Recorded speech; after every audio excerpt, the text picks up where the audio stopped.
Meanwhile, the Serbian population of Mostar, the capital of Herzegovina, was virtually eliminated in violent attacks by combined Muslim and Croatian forces in June of 1992. But with the exception of the British Guardian, this event went unnoticed in the West.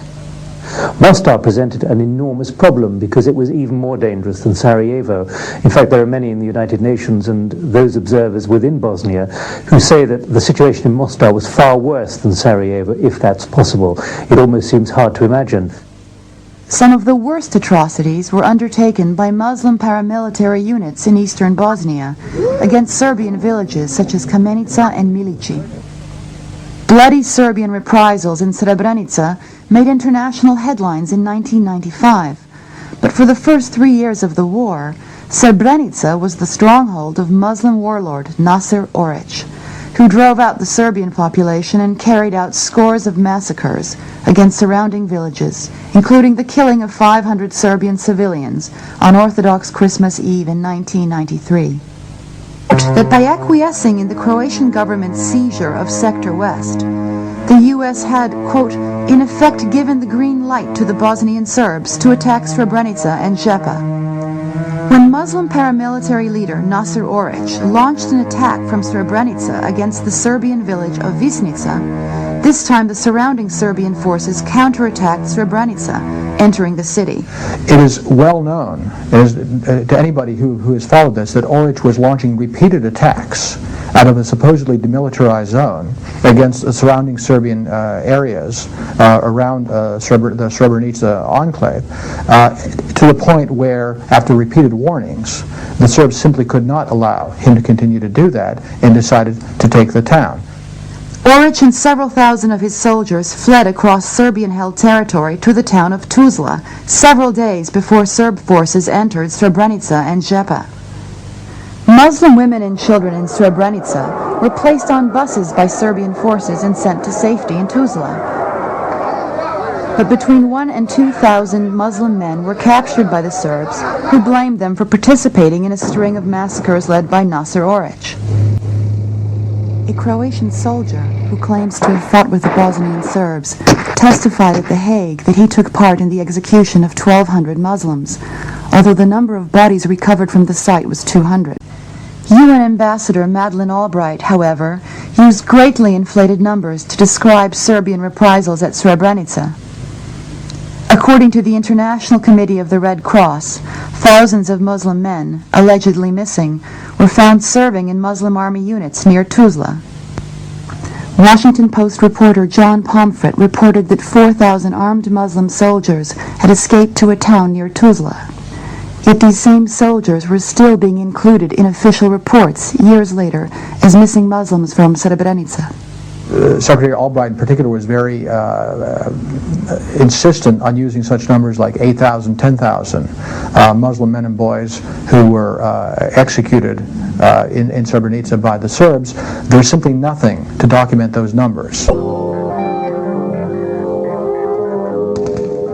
During the first year of the Bosnian War, by all accounts the bloodiest period of the conflict, the Bosnian government placed the number of dead at 17,000. Within just 2 months, however, Bosnian government officials began using a figure of 200,000 killed. This huge increase in deaths came in the dead of winter, when fighting had virtually ceased in the mountainous terrain. I'm probably as guilty as most of using inflated numbers, although I had enough sense to abandon using numbers in mid-93. In a groundbreaking article which appeared in the New York Times Sunday magazine in the fall of 1994, George Kenney criticized the way inflated casualty reports were used by most major news organizations. A number of very high-profile journalists quickly picked up Bosnian government numbers and began to use them routinely. John Burns of the New York Times, Carol Williams of the LA Times, even John Pomfret of the Post, who's normally a very cautious journalist, got in on this after a certain period. So with these very well-respected journalists saying, okay, there have been 150,000, 250,000, 200,000, whatever, people killed, those were the numbers that stuck. While the Bosnian government was using a figure of 200,000 deaths, international Red Cross observers on the ground were coming up with more realistic figures. The International Committee of the Red Cross internally, and they've made it very clear that they're not going public with this, but their analysts were quite eager to talk with me and to be straightforward about their analysis. Their numbers are the lowest of any. They say 20 to 30,000 total with an upper limit of 35,000. The figures now, it depends who you want to hear and believe. It's ranging around 300,000. Probably the truth of the matter is you'll be hard-pressed to find more than 30,000 graves. It's been exaggerated by that percentage. Now, the European military intelligence would say, let's add in every possible hypothetical number of people that could be killed, and they get up to about 60,000. The U.S. intelligence community was sort of agnostic, saying the tens of thousands, but they didn't want to commit to any particular number, even unofficially.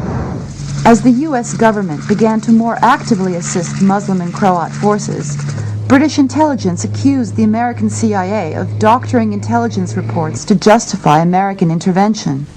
The CIA did a report that said 90% of the ethnic cleansing had been done by Serbs in Bosnia-Herzegovina. We now know that that study was only done in areas now held by Bosnian Serbs. Serbs who were expelled from Muslim and Croat areas were not included in the CIA report, even though international agencies stated that 40% of the refugees from the war were Serbian. Unless one assumes that the vast majority of Serb refugees left voluntarily and were not victims of ethnic cleansing, there's a very large disparity in the figures.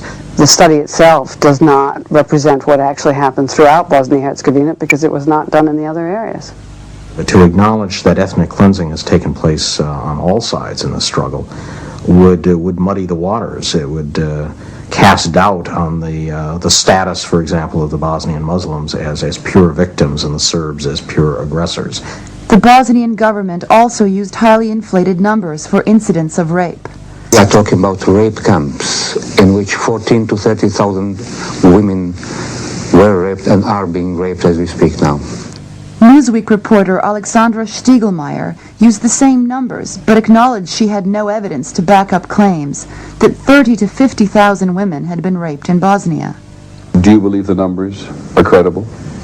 They seem very high to me. And I don't believe the sources, because as I've investigated them, they always go back to one government or another.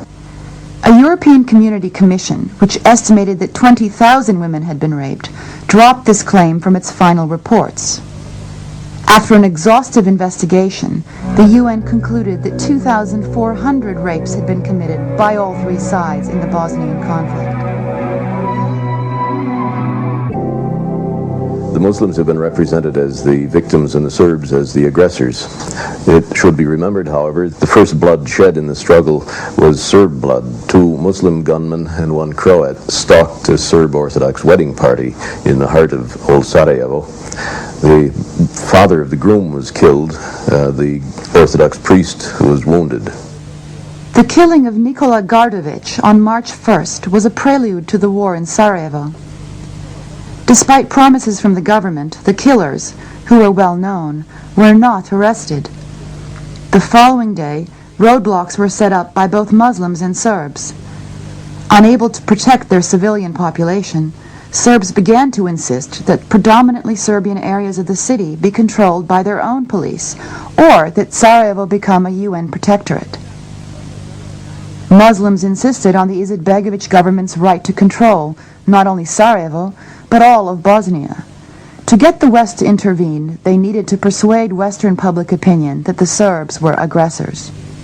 This is part of our history, it's part of our culture, it's promoted by the entertainment industry, and so in the scene of Bosnia we had to have a good guy and a bad guy, and we like to have a victim.